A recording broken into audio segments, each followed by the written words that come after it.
ফুলের মা ফুল কি এখনো স্কুল থেকে আসে নাই? আমিও ওইটাই ভাবতাছি, রাত হইতে যাইতাছে এখনো আসলো না।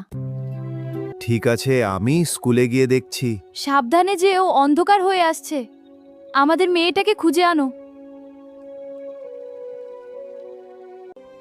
আমার মেয়ের ফুল এখনো ঘরে আসে নাই। আপনি কিছু জানেন?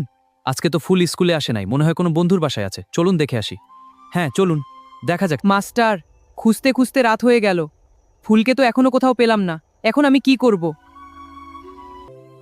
খুঁজে পাওয়া যাবে আলু, তুমি চিন্তা করো না, চলো পুলিশে খবর দেই। স্যার, একজন গ্রামবাসী আসছে জিডি করার জন্য, তার মেয়েকে সকাল থেকে খুঁজে পাওয়া যাচ্ছে না। আরে ওদের তাড়িয়ে দাও, এখন আমার খাওয়ার সময় হয়েছে। কিন্তু স্যার, মেয়েটি নিখোঁজ। স্যার এখনো অনেক ব্যস্ত আছে, আপনারা কালকে আসবেন। কি বলছেন আপনারা? এদিকে মেয়েকে খুঁজে পাচ্ছি না, আর আপনারা বলছেন কালকে আসতে। এইসব আমাকে বলে লাভ নেই, আপনারা দুজন এখান থেকে চলে যান, কালকে আসবেন, না হলে এখনই আপনাদের দুজনকে জেলে বন্দি করব। একদিন হয়ে গেল, এখনো আমার মেয়ে ফুলকে খুঁজে পেলাম না, কিছুই বুঝতে পারছি না। আমাদের মেয়ে এখন কি অবস্থায় আছে কিছুই বুঝতে পারছি না।